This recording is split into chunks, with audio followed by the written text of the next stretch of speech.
আমি অৰুণোদয় আঁচনি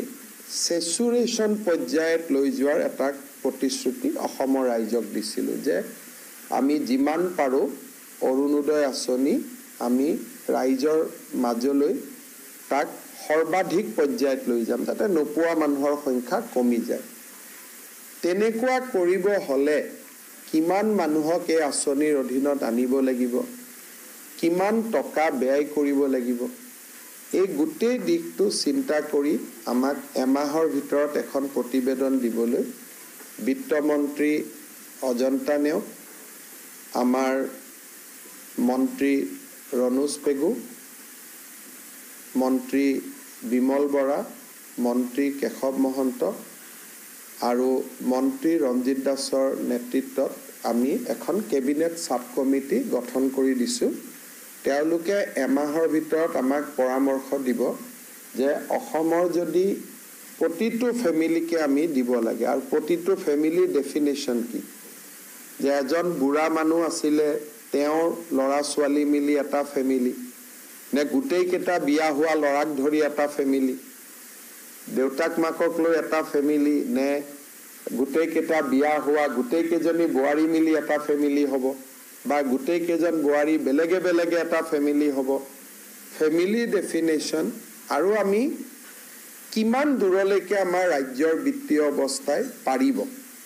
এটাটো সকলো এটা লিমিটটো থাকিব এটাটো এটা আঁচনিতে গোটেই টকা দিবও নোৱাৰে গতিকে এই গোটেই আঁচনিখনৰ ওপৰত আমি এমাহৰ ভিতৰত পৰামৰ্শ দিবৰ কাৰণে আমি আজি কেবিনেট উপসমিতিখন গঠন কৰি দিছো নিযুত মইনা বুলি আঁচনি এখনৰ কথা উল্লেখ কৰিছিলো এই আঁচনিখনৰ অধীনত এইবাৰ যিসকলে হায়াৰ সেকেন্ডাৰী পৰীক্ষাত পাছ কৰি আৰু মেট্ৰিক পৰীক্ষাত পাছ কৰি কলেজত নাম ভৰ্তি কৰিলে ছোৱালী সকলে 10,000 আৰু 12,500 টকা লাভ কৰিব এই আঁচনিখনৰ কাঠামোটো আজি কেবিনেটে মঞ্জুৰি দিয়ে যিহেতু আমাৰ এডমিশন বিলাক হৈ গল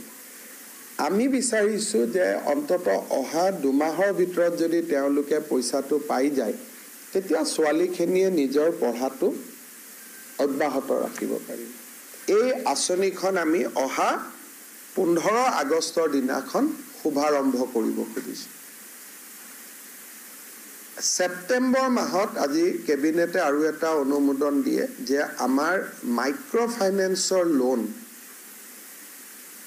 25,000 টকা পৰ্যন্ত আমি এনঅসি দিছিলো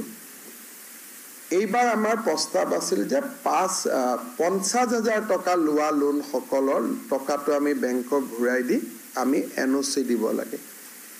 এই আঁচনিখনো আমি আগষ্ট মাহতে ৰূপায়ণ কৰাৰ বাবে সিদ্ধান্ত লৈছো যাতে আমি যিখিনি প্ৰতিশ্ৰুতি দিছিলো সেই কামখিনি যাতে হ'ব পাৰে ইয়াৰ পিছত আমি আমাৰ যিসকল নিবনুৱা লৰা ছোৱালীয়ে মুখ্যমন্ত্ৰীৰ আত্মনিৰ্ভৰ অসম আঁচনিৰ অধীনত 2 লাখ টকাৰ লোনৰ বাবে আবেদন কৰিছিলে সেপ্টেম্বৰ মাহৰ ভিতৰত 30,000 জন যুৱকক খানাপাৰাত একেলগে মাতি আনি আমি প্ৰথম কিস্তিৰ 1 লাখ টকা দিবৰ বাবে আমি সিদ্ধান্ত লৈছো যাতে আঁচনিখন বহল প্ৰচাৰ হ'ব পাৰে অৰ্থাৎ খানাপাৰাত একেলগে প্ৰথম 30,000 যে সিলেক্টেড ক্যান্ডিডেট আছে প্ৰথম 30,000 সিলেক্টেড ক্যান্ডিডেটক আমি একেলগে মাতি আনি আমি তেওঁলোকৰ প্ৰথম কিস্তিৰ ধন মুকলাই দিবলৈ আমি সিদ্ধান্ত লৈছো ফাইনালি 15 লাখ পৰিয়ালক 15 লাখ ব্যক্তিক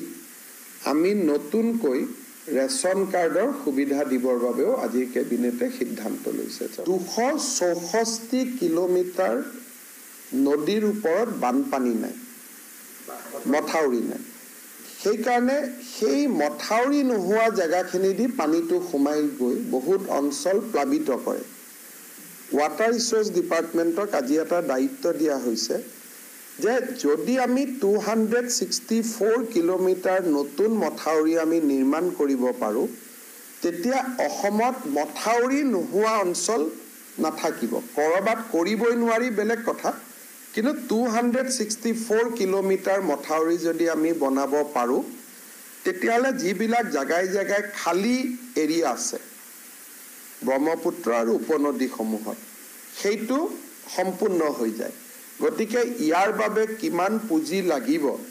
তাৰ বিষয়ে এটা অধ্যয়ন কৰি অহা কেবিনেটত ৱাটাৰ ৰিচোৰ্চ ডিপাৰ্টমেণ্টক এটা প্ৰেজেণ্টেশ্যন দিব কোৱা হৈছে।